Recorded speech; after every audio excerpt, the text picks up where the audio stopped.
Growing up, I was always so anxious about my future. I trust a lot in self-help and trying to take control of your life, and everything was within your grasp. And I experienced a few moments in my life where that wasn't true. We, as humans, feel like we can achieve abundance by ourselves. I wanted to feel completely in control. I wanted to know the answer to every question, all of the promises that the world gives you. I wanted that. But that's impossible to accomplish. Even if you ask the richest person in the world, they're always striving for something more. We present ourselves in different ways with different masks to different people, and the problem with that is you're the only person who knows that that's not authentically who you are. We just want to be known as we are. In the middle of the week, you know, you're going to work and stuff, and it's like, I'm empty again, I'm broken. So then Friday comes again, and it's like, I need to fill back up again, and just stuck in this perpetual cycle. And how is the fullness Jesus has given you different to that? I don't get to the middle of the week and it goes. I was probably a deep people pleaser, and so there was lots of anxiety around that because every step I wanted to do was for someone's approval. It always blows my mind through my deepest struggles, mental health wise or processing grief. He rescues me in that darkness. I am a single mom and I have to think about everything on my own. Do I trust he's going to provide a home? Do I trust he's going to provide a job? It's all those questions you ask yourself. I felt justified in my behaviour because I'd had a hard life. I felt like, oh well, I can live how I want to live because these are the cards I was dealt. There's actually a saying in the schemes, and it's that you're not brought up, you're dragged up. There's a lot of just hardship, there's a lot of addictions, there's a lot of domestic abuse. I remember feeling like I can't let people know who I am, I can't let people know what I've came from. She has a nice job, a nice car, a nice life. That's who God loves. He's not going to love someone like me who's so broken and so messed up.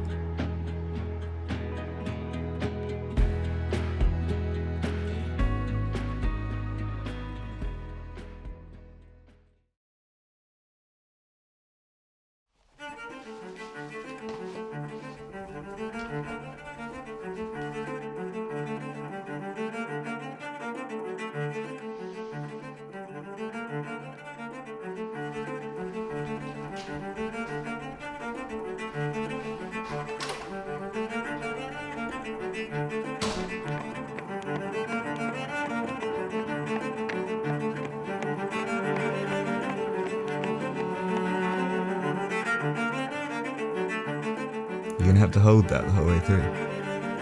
That is impressive. I did maths A-level, but this isn't on record, is it? I actually came top of my year at school in maths. Why didn't you want anyone to know that? It's both the lack of humility, but also not wanting to seem like a maths guy.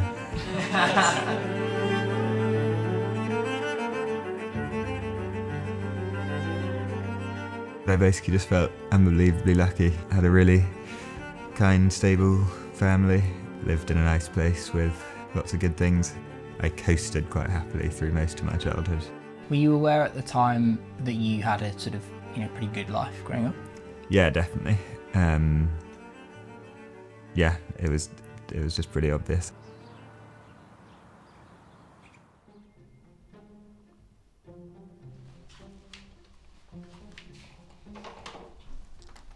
Yeah, that one will do. Where would be a good one? My first day at school with my brother. Sports day, big day even back in the day.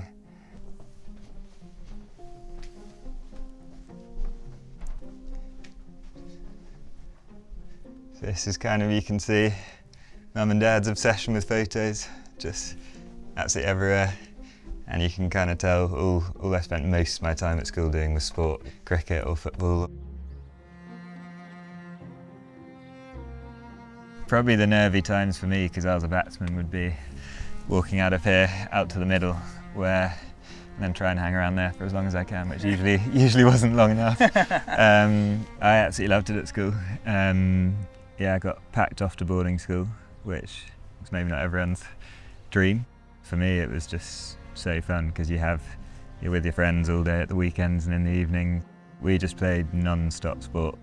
My family would say I'm kind of ultra competitive, and I think that's where it started, was just always striving for approval, striving for people to think I was good at stuff.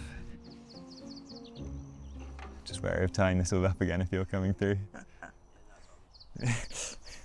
My family are all amazing, strong Christians, which I'm very grateful now for that, but at the time that made me feel slightly, almost pushed me away from faith more, because I didn't feel like I had that. We'd often have sort of family worship times or family sort of mini church services that one of them would suggest, and I'd just go to my room and stay out of it. That just made me resent faith more, I think. I was kind of doing okay in my own strength, that I didn't really feel the need to, people spoke about needing God when we're down or when we're weak or whatever, and I just felt like I didn't need that. I remember the night that the police picked me up from my foster placement and took me and said, you're going to live in a children's home. There was a fire engine there and 2 police cars, and the kids had set bins on fire, and all the staff were shouting at the kids, and the kids were getting restrained by the police. It finally felt like being back at home. There's actually a saying in the schemes, and it's that you're not brought up, you're dragged up. There's a lot of just hardship, there's a lot of addictions, there's a lot of domestic abuse. We're just kind of left to our own devices. Yeah. We just basically brought ourselves up. I grew up with mum and dad. There was 3 brothers at home at the time with me, so it was 4 of us all together. We lived in a council estate with what I thought was a normal life. Everyone around me had the same. Mum and dad were both drug addicts. Dad was also an alcoholic. There was a lot of domestic violence. I didn't realise that my life was different until we were taken into care. When I was 7, social work had decided that we wouldn't go back to our mum and dad. At the time I was very angry. I was having a life in care where I was tucked into bed at night with matching pyjamas on after a nice warm bath, with a full tummy, and didn't hear shouting and chaos downstairs, but that didn't feel safe. In my own home, the domestic violence was hard and the substance misuse was hard, but ultimately it was predictable and it was what I knew. I basically just sabotaged most of the foster placements I went to in terms of my behaviour was really bad. I was angry and I was hurt. Then I went into my first children's home when I was 10 and a half, and I lived there until I was 16.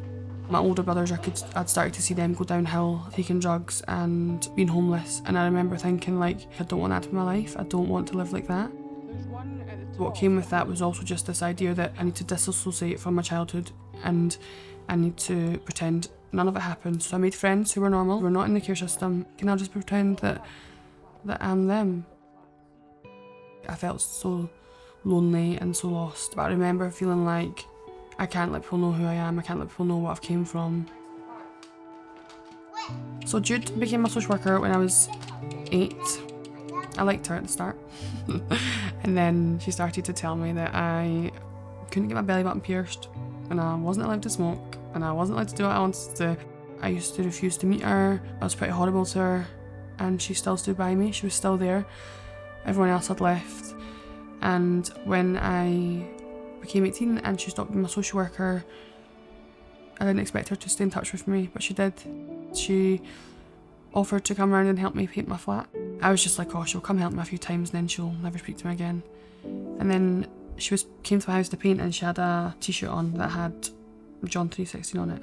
And I was like, what does that even mean? Why have you got that on the back of your t-shirt? And she was like, it's from the Bible and Jesus came and died for you. I remember being like, what is she talking about?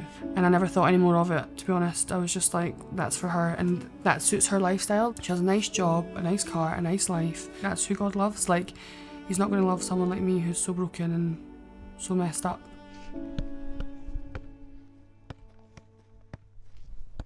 Oh, that's terrible. Touch. I had good friends, nice family, just felt like I had quite a good setup. Everything was kind of falling into place, but the one missing piece was I'd been unbelievably keen on Georgie for a while, this girl I'd met when we were 15. I was pretty keen straight away. I remember we actually properly got to know each other over a game of just chucking a tennis ball back and forth and chatting for about an hour, and I thought, she's interesting and she's got unbelievable hand-eye, so it's a good start. It was at the start of Upper Sixth that I had an official attempt where I expressed my feelings and she expressed the opposite. But then, yeah, just before we came to uni, she changed her mind. And it was actually one of her friends who spilt the beans a bit and told me that if I made another attempt, it might be more successful this time. In theory, heading off to uni was kind of as content as I'd ever felt. I finally had that missing piece of the puzzle slip into place. I had Georgie, who was heading off to Oxford and feeling very content.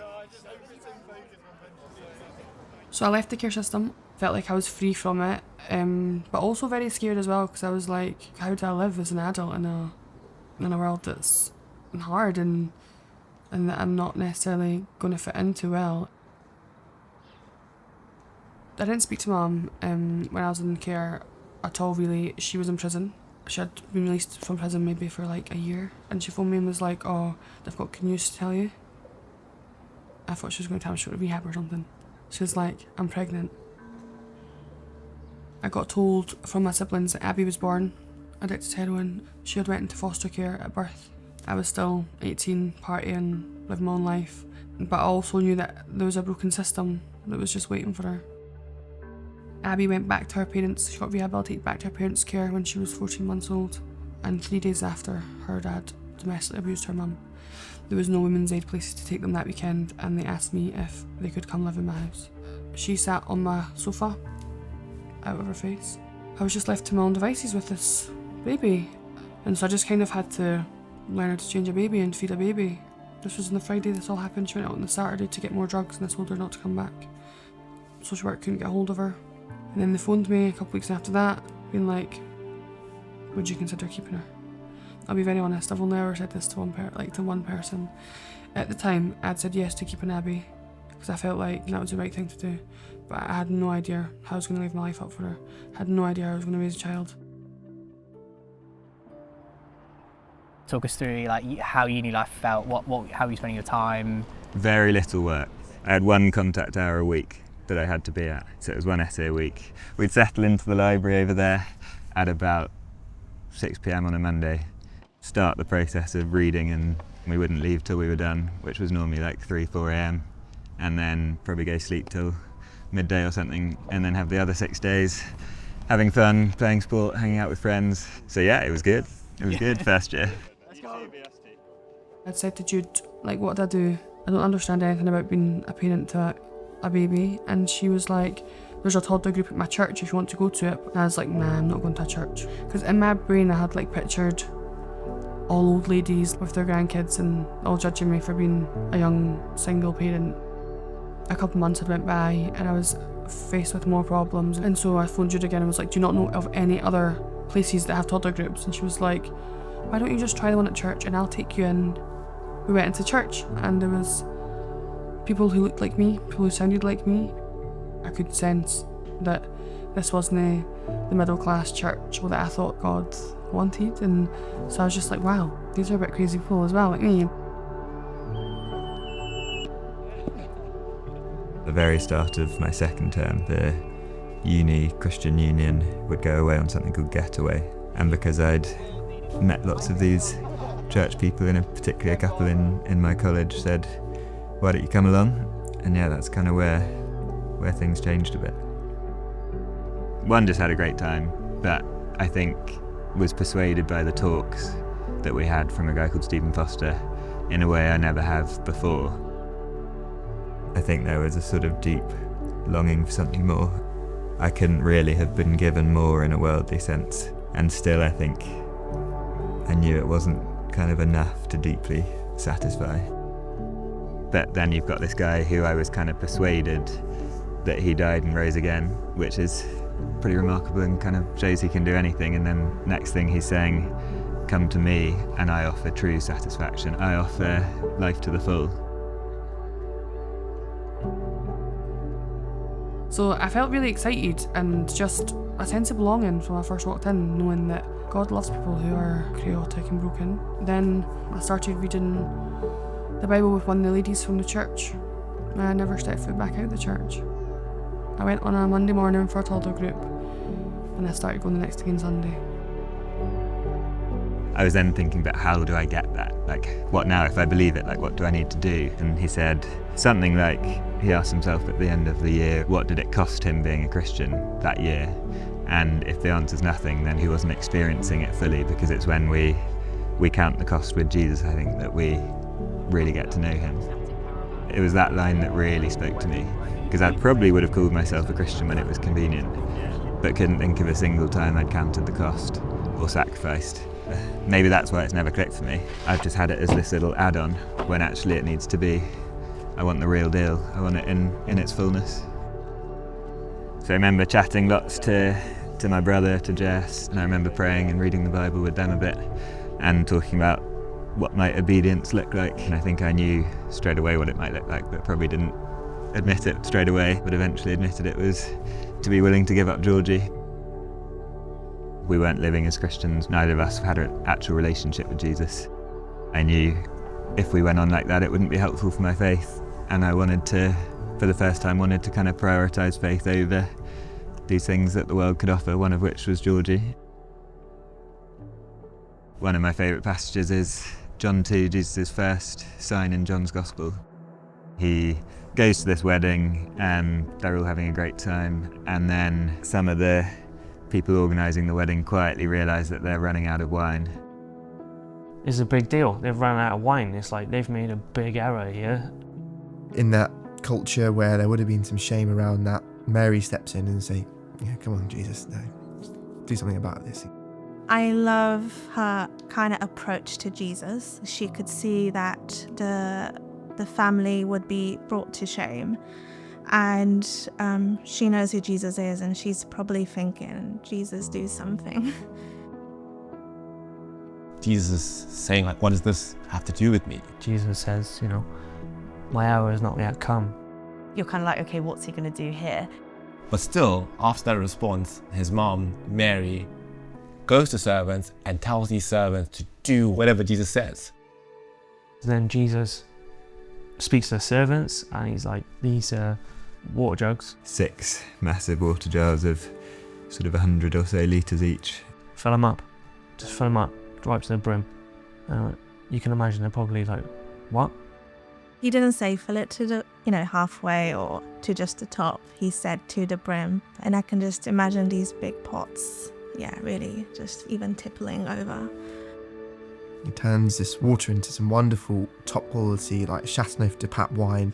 He wills the wine into existence. He doesn't touch it, he doesn't say anything, it literally happens. The servants, they were probably thinking, this is wild that I'm being asked to serve water to the guests. They were probably thinking, what will it come out of here? The master of the banquet tries it and he's like, whoa, you guys haven't even brought out the cheap wine at the end of this evening. You've bought amazing quality wine. You can imagine his expression, that's the best wine he's ever tasted. Like, picture yourself at a party, you're at Pre's, you start with the Prosecco. You start, like, you're going bougie, you start with the high end, and then you go down to the cheap. In fact, they were celebrated for being the people who brought out the choice wine last. That's it, here's even more of the best stuff. No one knows where the wine comes from. All these conversations happened in secret. And he did it in such a humble and graceful way that kind of, it's not kind of drawing attention to himself. The master of the banquet didn't even know who did it. To think that you're on the brink of the humiliation and shame that comes from your community. I'm sure we've all had moments in life where we're anticipating an unpleasant emotion. You get anxiety from it, you're kind of like pre-experiencing those bad emotions. And then to know that actually you spared from all of that. What a relief, what a beautiful, beautiful relief. But then for the groom to receive the plaudits for it, because the master of the house doesn't know that it was Jesus who did it. That's grace. To me, it kind of highlights how much he wants to bless the guests and how much more he can do. His abundance isn't what we perceive it as kind of material things or the promise of you will feel great 100% of the time. It's an abundance that even if you put me in the most desperate of situations, I will have joy because I know Jesus. That's the abundance that we truly want, not the material stuff of the world. It just will not satisfy, it won't fill the void. It kind of highlights everything in my life. Trust that what you cannot see, he will do. I was kind of already experiencing the good wine. Like, the wedding was great before this. They were all having a good time. I had, in many ways, a good, fun life. I probably didn't realise at the time, only in hindsight, that the wine was running out. I didn't find Jesus in a moment of real struggle. It was almost the opposite. Didn't think there could be much more. And yet, discovering Jesus, discovered the best wine, discovered life in all its fullness, in abundance. To see how Jesus turned the water into wine and covered that shame. And I see him cover and take away shame in my life. I think that there's a lot of shame attached to my sin. There's a lot of shame attached to my childhood. Knowing Jesus doesn't take away all of it, like I'm not bound to it anymore. That isn't me, it isn't my identity. I'm free from it because he's taken that for me. I was kind of sure already that Georgie might be the thing that I was being kind of asked to be willing to give up. I was still hoping the chat might go well, but was worried it could be the end. Went up to Durham, the long train journey, and basically told her what I'd learnt about Jesus and how I wanted to properly give my life to him and try and live for him. I'd kind of want my relationship to be something that's pointing towards Jesus as well, and kind of said, what did she think? Probably for the first 6 months being a Christian, I was at nightclubs on Saturday nights and I was at church on Sunday mornings. Church is open to everyone, regardless of who you are, where you come from, what you've been doing the night or the day before. Yeah, you don't come to church clean, you come to church with your brokenness and your mess. I was very much still living a double life of I believe and want to follow Christ, but I also want to be 20 and be in nightclubs with my friends. And so I did sit on the fence for probably 6 months, and ultimately it came down to I can't fully enjoy the world because now I know Christ. I can't fully enjoy Christ and know his goodness because I'm in the world. I had to pick. What was cool was, in the background, I had this old friend. He was going to the same college as her at Durham, and so he had actually been taking her to church. When I turned up saying, I want to give my life to Jesus properly, there was kind of some foundations there. I probably wouldn't call it a break, that's too strong, but we had a few weeks without chatting much. Explored it all for herself and, yeah, gave her life to Jesus fully for the first time. Hasn't really looked back since. I was fully prepared for the answer to be no. I've continued to learn that it's the kind of willingness and the motive that Jesus cares about. And actually when he saw that willingness, it was then just unbelievable grace that he just blessed us. And Georgie actually became my wife a few years later. We got married right here in this church. The more I read the Bible, the closer to God I became. So the Bible tells me that he'll never leave me. He'll never abandon me. And I think because that was one of my biggest fears growing up.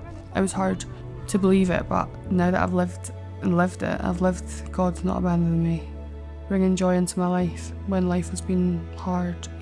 How do we have joy in that? Right. We have joy in it because we have a God who loves us and cares for us. It's been a journey, don't get me wrong, it didn't change overnight. And I still get it wrong. And I look back and I see his goodness in it. I see how he provided for me and how he cared for me and how he loved me through it. I could have been so lost by now. I think people sometimes misunderstand that verse, and we think we should go out and tell people Jesus offers life to the full and it's all going to be easy and he'll solve all your problems. And actually I don't think that's the message of the Gospels. Jesus actually and his disciples had it pretty tough a lot of the way through, and yet still life with Jesus is life to the full. I think one of my favourite quotes about it is when C.S. Lewis says he believes in Christianity like he believes in the sun, not just because he sees it, but because by it he sees everything else. And I think that's totally been my experience. It makes sense of how I feel about myself. It makes sense of how I feel about others. We're created for a relationship with Jesus, and so it's only when we experience that relationship we kind of feel like we're living the life we were created to live.